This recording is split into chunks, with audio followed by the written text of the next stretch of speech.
What's happening? What's up? Welcome back to the channel. Hope that you're having a lovely day. Thank you as always so much for being here. Hope that everything's going well for you today, and hopefully everything does go well for you.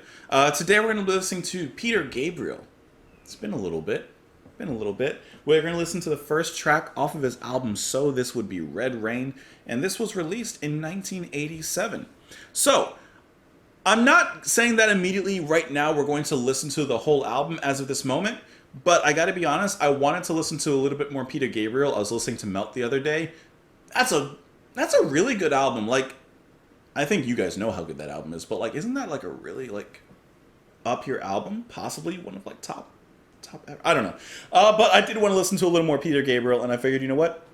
Let's give Red Rain a listen. I haven't heard that one before. I do know that Sledgehammer also comes off of this album. Interestingly enough, I know Sledgehammer now, but I had only heard that song like a couple of years ago. I don't even remember where, to be honest. I don't know. But I had heard that song only somewhat recently, you know? And I know that's a big song. So, anyways, random fact. Hey, let's get into the music. Hope you're having a wonderful day. Don't forget, if you're interested, I do have a movie reaction channel now, and I'm going to probably mention it every once in a while just to get some traction over there. But if you enjoy movies and you want to watch some movies, you can watch them. Let's get into it. This is Red Rain by Peter Gabriel. Is that Red Rain going to be blood?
coming down all over me.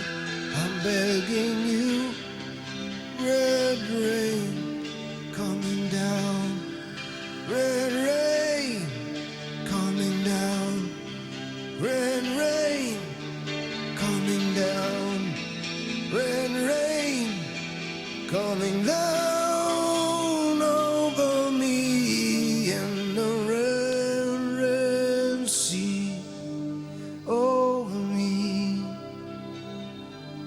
over me, red rain.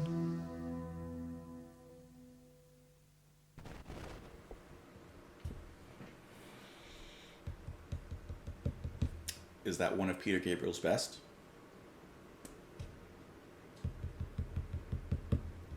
Sledgehammer's fine, but isn't Sledgehammer the next song on?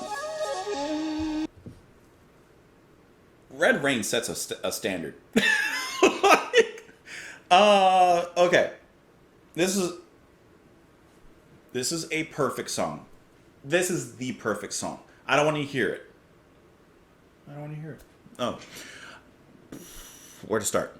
All right, can I tell you, first of all, I want to say one thing really quick, and then we're going to talk about the song, okay? It's just something that made me think of. I don't have anything necessarily against modern pop music, but can I tell you, when I hear songs like this, it makes me wish that this kind of music was actually being aired on the radio. It's poppy enough. Singing Red Rain is catchy. Very addictive melodies. A lot going on.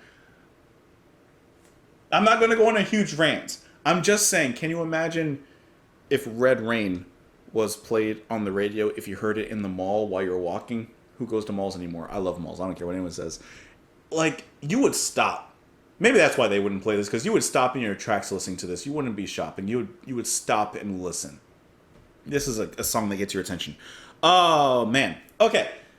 This is a fantastic track. I want to say something really quick, because immediately when you first even start it, right? Listen, the intro, please. You hear that? I'm already in. Crisp hi-hats. Crisp as a chip. Okay? Atmosphere building. Okay? Very nice percussion.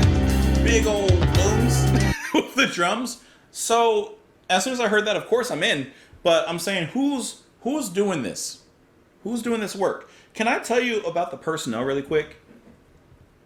Jerry Marotta on drums. Stuart Copeland playing hi-hats here? Of the Police? That's why it sounds like that. That's why. Tony Levin, bass. David Rhodes, guitar. David Lanois, guitar. Where's Lanois from? Well, at least for me, last time I remember. The Pearl, with Harold Budd and Eno. And then, of course, Peter Gabriel singing piano. Some synth work here. Like, what a lineup. You work with the best, you get the best. And this is the best. This is a really, really good song. Of course, classic Peter Gabriel with his vocals that are so unique, so immediately identifiable. He has a certain grain in his voice, a certain texture. It's the one word that I keep coming back to, and I think that you guys will agree with that. There's a certain grain quality to his voice. You know when you take a piece of wood and you sand it down so it's smooth? Okay, that's nice. We don't sand down Peter Gabriel's voice. We leave that texture on there because that's what makes it so unique. That's what makes it so catchy and just, I don't know, so different. It hits differently, you know? And then there's a certain kind of passion, perhaps a sadness in his singing here that only, well, I won't say only Peter Gabriel can pull off, but that he pulls off with such ease. The music sounds big. And yeah, it does have that kind of typical 80s production, a little bit production of like pop, but also a little new agey with that big atmosphere that's being kind of clouded around it. But I think that he uses that so much to his advantage because with the smoothness of the production and of the music itself, of course, like I just said, you have the texture of his voice and it just creates this perfect contrast. It's like sweet and sour, sweet and salty, peanut butter and chocolate. Red Rain is peanut butter and chocolate. And then, of course, Tony Levin on the bass is just so good, so good. Like, I feel like this is the type of music people should be listening to nowadays. Now, getting into the lyrics really quick, I'm not 100% sure what it's about, and I feel like there's some sort of real life significance perhaps behind it. But let's just talk about that really quick. Red rain is coming down. Red rain is pouring down. Pouring down all over me. I am standing at the water's edge in my dream. I cannot make a single sound as you scream. It can't be that cold. The ground is still warm to touch. Hey, we touch. This place is so quiet. Sensing that storm. So he's talking to someone, and he cannot scream to them. He can't talk to them. Then he says, they're screaming, but he can't say anything back. Well, I've seen them buried in a sheltered place in this town. They tell you that this rain can sting. And look down. There is... Sting. Stuart Copeland, please. There is no blood around. See no sign of pain. See no red at all. See no rain. So the rain's... Well, he says see no rain. Or no red at all. So maybe the rain's gone. And the rain only comes when there's pain. All right? He says there's no blood around. There's no sign of pain. See no red at all. See no rain. So, of course, if there's no pain, there's no rain. But where there's pain, there's this rain. Then he says, putting the pressure on much harder now to return again and again. Red rain. Just let the red rain splash you. Let the red rain fall on your skin. I come to you, defenses down with the trust of a child. So who is he coming to? This person that was screaming, but he can't speak to them. But he's coming to them. And he says with the trust of a child. So he's coming at them fully opened, fully ready to receive, and fully ready to trust them. Put himself towards them. Put himself in their care. Now, I think it's interesting at the very end. Now, let me get there. Because he does continually repeat, red rain is coming down. And I guess kind of like a red rain or like a rainfall, the music just continually drenches you in melody. And he says at the end, over me in the red, red sea. Over me, red rain. So now I kind of get two ideas from this. This red rain has fallen so much that it's actually created a sea. And this sea, he says, is over him. So he's been overwhelmed by the sea, by this red, red rain. Could be a talk on violence in the world, global violence in different capacities. He may be referencing a certain situation. Or he could just be talking about worldwide unrest and violence and things like that. And he feels overwhelmed by it. Kind of the same message that he spoke of in Biko, which that is another classic, you know? Now, because he specifically said the Red Sea, if I'm remembering my Bible correctly, Moses divided the Red Sea and he crossed through it along with a few other people. So going back to the beginning now, when he says, I cannot make a single sound as you scream, it can't be that cold, the ground is still warm to touch. I'm thinking blood, red rain, except this sea has been divided. So I'm getting this imagery. He's trying to communicate with this person across the division as the walls of the sea are to his sides. And he's saying he's trusting them. He's going through the sea. He's walking through the sea, trying to reach this other person, as he says, with the trust of a child. But then eventually those walls come down, and that's why he says, Red Sea, over me, over me. That's at least what I think. I'm reading on Wikipedia. It says the song is a combination of several inspirations. The lyrics directly reference a reoccurring dream that Gabriel was having, where he swam in his backyard pool drinking cold red wine. It's completely different. Another version of the dream had bottles in the shape of people falling off a cliff. That's really interesting. In it, a stream of red liquid would seep out of the people-shaped bottles as they smashed with impact onto the ground, and it was usually followed by a torrential downpour of the same red liquid. That is very interesting. Oh, man. Well, I think I dug too deep on that one. Maybe I'm wrong. Anyways, let me know what you guys thought of the song. I would love to know what you guys thought of this one. Tell me, what do you think of the rest of this album? Is this one worth listening to, worth pursuing? Is this the best track on the album? Is it the worst track on the album? It can't be the worst track on the album. But I would love to hear all that in the comments. You can also follow me on Twitter. You can support the channel on Patreon. You can, like I said, if you enjoy movie reactions, you can go check out Just JP Plus. And for now, that's kind of it. Have a wonderful day. Thank you so much for being here. Hope your day's made just a little bit better. Doesn't even have to be much better. Listen. I may aim here, but at least if I hit here, I'm okay with that too. So I'll see you tomorrow. Bye.